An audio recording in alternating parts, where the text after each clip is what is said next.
Hello, I'm Deandra Simmons, and you're watching Ultimate Living. And today I have a very special guest. He's been a businessman, an artist, an entrepreneur, and now he's an author.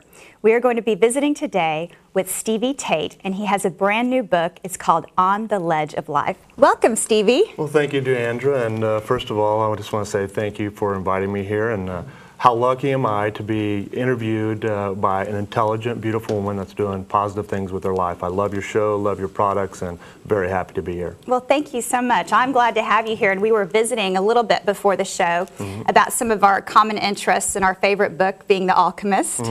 And I told you when I looked on the back of this and I read through some of it, and also I studied your profile, that we kind of have the same view on things. And this story is very interesting because of how you really view life. And I think that's what I really want to get in today. I want to talk about your story first, though, because you were a vice president of a Fortune 500 company. You've been an artist, an entrepreneur, and now you decide to write this book. And I believe really that this book is going to change people's lives. And that's kind of, tell us about your background and how you came to this point. Well, I mean, I'm the typical guy. When I was young, you know, I wanted to make my mark in my life, and so I worked hard doing that. Became a vice president of a Fortune 200 company, and from the outside, everything looked wonderful. I had everything that you could ask for, everything that you could want. I had the amazing job, I had the money, had the fame, had the respect, but inside, there was this constant feeling of there's got to be something more to life than this. So, like most people, every day I got up, I went and performed my duties, I worked hard to accomplish the things I did in my life, but there was just always that thing, that deep inside my soul that was screaming at me saying, there's more to life than this, and if this is it, I don't know if I want any more of it. So I did a crazy thing. I left a celebrated career in which everyone said, you're crazy, you're out of your mind, but to me, where I was going in my life, how I felt at any given moment was more important than what I had. And so I left a storied career. I took a year off and just stayed on my knees, contemplated life, prayed, everything that you can think of. I talked to every person that I could find that could possibly shed some light on this life that I had created. What is it? Where's my purpose? Where's the meaning to life? Same struggles that everybody has, because when you look at it under a microscope, we're pretty much all the same. We all feel the same hurts, the same pains, the same dramas, the same conflict, and we're all asking the same questions. And this book was pretty much written in my head in one night, and I knew at that point that this book, this journey, this path that I was on was not only destined for me to write, but it was my purpose as well. I think one of the things I'm hearing you say, and I know that I'm one of those kind of type A overachievers, which it sounds like you are. Oh, absolutely. So I want to be successful in my business. I've been successful in philanthropy and fundraising, and those are things that I set goals out to achieve. But at some point, you can do so many things so well, and it didn't take me, like I didn't start it and just do it well immediately. I worked very hard at it. But at the same time, you kind of go home, and when you're alone at night or in the early morning and you're praying, and if you don't have, a savior, or if you don't have a spiritual connection, I think you kind of feel like this void, and what do I have, and what about all these things I've accomplished, what do they really mean? In my life, I always wanted to have to change other people's lives, to leave, when I leave this earth, to leave a mark of something good, that people not necessarily remember Deandra Simmons, but remember that that I've changed other people's lives, or that people's lives have been changed. And that's really, I think, a lot of people search, how can I do that? So let's start to talk about in this book, there's a man named Alan, and I know his story is paramount in this book, but you've introduced us a little bit to the message of the book, but let's go and start at Alan's life, because Alan's life is really something that tells a story that I think people can identify with. So again, Alan is me. Alan is you. Alan is all of us. Again, he he has the same struggles that you and I have, that everyone has. He's searching for purpose. He's searching for meaning. He's trying to understand why there's conflict in his life, why there's drama, why there's hurt.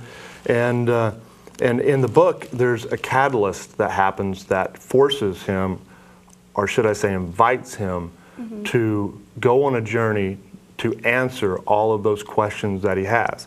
So as he goes through this journey, you'll find Alan basically dying from that catalyst. And he gets cancer. He does. He gets cancer, and he decides that he wants to die with peace. He wants to die with understanding in his life. He wants to understand what all this means. And he does it alone in the mountains. And through that process, Alan takes every aspect of his life and our lives and really dismantles them. He asks all the questions that most of us are afraid to, because we don't really want to know the truth of the answers. So through the process of the book, he shares in this interwoven story the answers that he comes up for himself, and then the answers that apply to all of us. Because one thing Alan understands is he believes that the balance of humanity, the ultimate destination of where we're all going, you know, who we're going to become someday in the future, hinges on our emotional state, our relationships with each other, whether that be romantic or, you know, family or personal. That all of those relationships create who we are and what we are. And he also understands the same thoughts and feelings that everyone is having when they lay their heads down on their pillows at night and when they wake up in the morning to shower, because he shares the same ones. And he's in a position to get clarity on those questions and to deliver those messages to each and every one of us. So as Alan goes through this transformation in the book, I know that in this book it's just filled with powerful messages. Yes. And it's really life-changing in, I guess, belief systems and thoughts.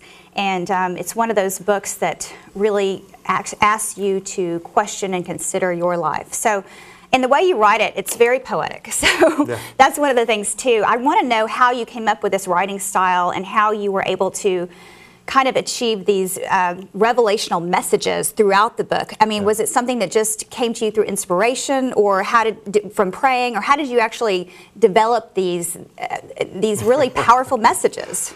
Well, a lot of time on my knees. Yeah. So, you know, I knew that I had an opportunity a few years ago, and that opportunity was, or a challenge was, I could continue living my life with the same dramas, the same patterns, the same hurts, everything that I'd already experienced, or I could say, no, I want something different in my life. I'm going to choose differently. And through that, I did spend a lot of time on my knees. I spent a lot of time in prayer. I spent a lot of time having amazing conversations with people like you that expanded my awareness. It helped me to define myself in relationship to the world versus the world in relationship to me. And it's what you focus on, Deandra. I was focused on truly understanding why my life was what it was. And I wasn't okay with that. And I hate to see people hurt. I hate to see people struggle, including myself. And so therefore, you have this book, a God story, a love story, and the man and truly the search of the truth of life. Well, on the back of the book, I read not only in your bio, but how you had struggled with a failed marriage. Sure. You had struggled with choices in your career. You had struggled with your spiritual path. And all of that, I think, comes out in the book through Alan. As you said, you kind of become Alan. So since you've written the book, we're going to come back in a few minutes, but I want to talk about, just give us, before we go to break, tell me a little bit about how your life has changed since you've written this book. Well, it's been a cataclysmic change. I mean, when I started writing this book over the period of years, each thing that I wrote, each message, each thought, each feeling, I really truly contemplated and pondered on for a period of time. And so the difference now between my life then and now is I know the truth about my heart, my soul, my spirit. I know what caused the hurts and the pains and the conflict, and now I choose differently. So my life is not even anywhere close to what it used to be at one time. Don't you think that's what it is with life? It's about making choices. It's wonderful to be successful. It's great to have achieved milestones that you set out, but at the end of the day, a lot of times you come home and there's an emptiness, like we talked about before. And I think unless you learn how to fill that emptiness in your life with, for me and you, I think I believe we believe the same way. So we have a Savior that we believe in. Yes. And that is having that personal relationship with my Savior is how I fill that gap. Yes. And that's very important to me. And the prayer time is very important to me. At the same time, I've incorporated other things I've learned from different books. And I'm really into positive thinking. Yes. And what you put out is what you get back. And that's something I practice in my life. And I preach that. Now, when I don't do that, there's days I'm not on my game. I mean, I'll tell you, there's days I'm negative. And I stop myself and say, what am I doing here? Because this is not going to achieve the results I need to achieve for my life. Yeah. And then you go home at the end of the day and you're like, I don't feel good, I'm da-da-da. And I think, okay, turn this situation around, cancel that out. So when we come back, we're going to talk a little bit about Alan, a little more about him and how his life changed, and also about you and about how your life has changed. Fantastic. Stay tuned. We'll be right back with Stevie Tate on Ultimate Living. Welcome back to Ultimate Living. Today we're talking with Stevie Tate and his book, On the Ledge of Life, which is his new novel. We've been discussing this, and this is just an amazing book, and I congratulate you on the release of this book and its messaging, because I think it's really important to get positive messages out and life-changing messages, and that's what you've done. And talking to you have such a good energy. Talking to you makes me happy, so I'm sure when you guys go and read this book, you're going to be just as happy as I am right now. So let's go back to Alan is the central character in this book, which is kind of it's parallel to you. Let's just say that. So let's start at the beginning. There's a really important story with Alan's wife. Why is that important to the story? Well, Deandra, there's no doubt that the man-woman relationship is one of the most important things in our lives, and it creates who you are and ultimately what you are and what you become. And in Alan's case with his wife, it's no different than most. They have their challenges, they have their problems, they have their issues, and you see a man that truly is in love with his wife, but at the same time, it's hard to separate being in love and then all the issues and the drama and the hurt and the pain that comes along with that. And Alan looks at this marriage that he basically left to go, find his destiny, and questions every aspect about that man-woman relationship and how important it is and where the ultimate destination is for all of us, because it seems to not only Alan but to me as well that although it's one of the most beautiful things in our life, it is also one of the most challenging things, as well. And I think myself and Alan, really wanted to spend a lot of time asking the questions, what is wrong? Because to find the truth, which is what this book is about, is just the simple truth. You have to ask the questions, and you don't find a lot of people these days really asking the questions, what's wrong with us? They just settle in on the problem itself. And so here's a man that's in love with his wife. Here's a man that understands that it's also the most challenging thing that we go through, that man-woman relationship, and he begs the questions each and every day as he's up there trying to find clarity. Why? Why do we hurt? Why do we struggle? Why is divorce at such an all-time rate? Why do people go in and out of relationships like fast food restaurants? And he understands that truly where we go, the balance of humanity and the ultimate destination hinges on what we do together as man and woman. Because at some point in time, if things are bad now between men and women, where are they going to go? And I think that he shares a lot of enlightening insights there as far as the recovery. What do we do? How do we fix it? What's next in that relationship? And not only just in the man-woman relationship, but all of our relationships. Because if you take everything away other than our relationships, the rest is just dirt and air. Truly, the thing that we are most involved in, engaged in every day is interaction with each other, just like you and I. And what comes from that can be hurt, can be drama, can be pain, can be a lot of different things that at the end of the day don't make you feel so good. And those things, all of those issues will manifest themselves in your life and in your health, in your emotional ability, one way or another. And I think that we're seeing that more and more, because I believe that sickness of the heart is really the real killer in our life right now. Because from sickness of the heart comes illness of the mind. From illness of the mind becomes disease in the body.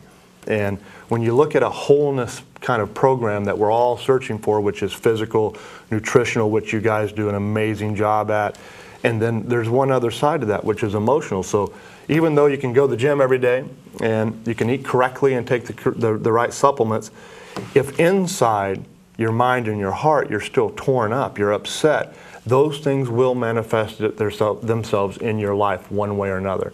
And he explains that in detail, not only to himself, but to the rest of us. Let me ask you a question that's not on this sheet. Sure. You like me, are divorced. Yes. So do you think that if you had known these truths in your marriage and had practiced what you know now, you could have saved your marriage at the time, or you could have, do you think things would have turned out differently? I absolutely believe that, because I think we all need people around us that love us, that believe in us, that are willing to tell us the truth about who we are, how we're acting, if our emotions are dictating our actions.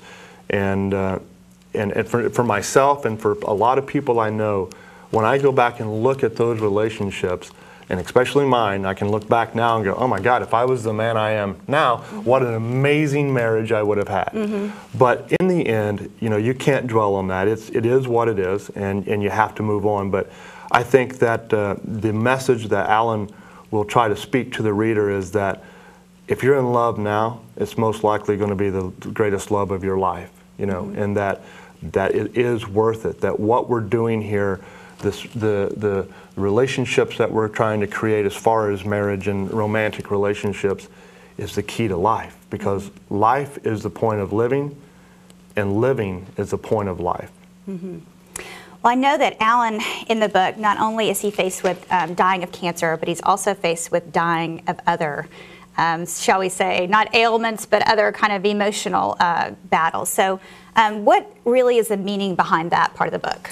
Well, so you've got Alan here. He feels like he's escaping all of the issues, by living here in this society, to go off and find his peace and his purpose and his reason for life, and to be at that point when he passes from this life to the next, that it's a glorious moment, instead of hooked up to machines and being in a hospital and possibly dying and not even know that he was dying. And what he finds is that here he is off in the mountains where none of those things exist, yet the challenges continue. He almost gets killed by a bear, he almost drowns, he gets attacked by a wolverine. It goes on and on and on, and he's faced with starvation every day. So all of a sudden now, he's not even worried about the cancer that's supposedly killing him. And what that means to us is that, hey, life is always going to have issues, you're always going to have problems, you're always going to have those days that you struggle. But truly, it's how you relate to those things. It's how you address those problems. Not that they're not going to be there or they are going to be there, because they will be there, but it's the meaning that you attach to them. It's a different type of survival that he was, Sure. survival with dealing with the cancer, and then survival when he's dealing with the elements. Yeah. And then there's also in your everyday life emotional survival and how you're going to deal with that. There's so many challenges that come at us these days. Everything with relationships, with our workplace, with, just so many things that we have to face. Plus, as cancer is just so prevalent too, and that's why my mother, who's a cancer survivor, she started her company. What do you think was the aha moment in this book where Alan became more aware, more powerful, and decided to really make changes and thought, and the light bulb came on, let's say? That would be another whole hour segment. But if I had to try to wrap it up, I would say this. I would say that, Alan truly did sit down and ask all the questions that most of us are not willing to. And then at that point, he took responsibility for the answers, because, see, we all know the answers to our questions. But the problem is most of us are not willing to ask those questions, because if we do, then we own the responsibility to the answer. And sometimes it's better just to live in complete ignorance. I don't know the answer, so no one can hold you to the outcome, and nor would you hold yourself to the outcome. So he sits down and he goes through this story asking all those questions, demanding the answers, gets the answers, follows up with action to heal himself, and then he starts understanding that to live in the moment, you have to let go of the past, the control issues that we all have, and the prediction of the future, worrying about what's going to happen next. Through that, he becomes very powerful. His mind becomes very clear. He understands the effects of the environment, his thoughts, his feelings on his health, and his emotions, and what the power in life that he has. And so ultimately, he becomes powerful over himself. Well, I can see that. I'm not going to tell the end of the book. I know the end of the book, because I want everyone to go out there and get this book, because of the fact the messaging, as we talked about. I believe that this is going to be one of the most important books, not only this year, but probably the next 10 years. And I know some other books that have really dealt with life. We talked a little bit about before, like Tuesdays with Maury, about dying, what that means, and what messages you want to leave. But this book has obviously positive turn, because you're a positive person. And I just think that, as we go through life and we go through the changes of every day, one of the things I heard you say is, are you able to confront basically your demons or your problems? And a lot of us, I know in my instance, it's sometimes easier to continue to go about the day and the problems the way I've done it all the time, sweep it under the carpet instead of actually deal with it. The thought of going to a counselor and having to talk about it sometimes, I mean, that's when I have to get a grip on myself and say, okay, let's get to the root of the problem, let's go talk about it, let's uncover it, and then you're able to find the root cause and then deal with that, versus just dealing with a set of problems that you have. So that's something I love talking about with you today, and I'm really excited to finish the rest of the book. So when we come back, we'll talk about how to get your book. Stay tuned. We're coming right back with Stevie Tate on Ultimate Living. Thank you. Welcome back to Ultimate Living. Today we've been talking with author Stevie Tate about his book, On the Ledge of Life. Now, Stevie, unplugged, give us one last thing to leave our listeners with and our viewers so they can get your book. Well, in the book, Alan writes an amazing letter to us all that really addresses all the questions that he has asked through this process. So I'm not going to ruin that for your readers. I'll let that speak for itself. But just to leave, I would say this to your listening audience, is that life can be absolutely amazing and abundant and magical if you just ask. If you just make different choices and choose differently. And I would inspire, encourage everyone that's watching now to make that choice. And how do we get your book?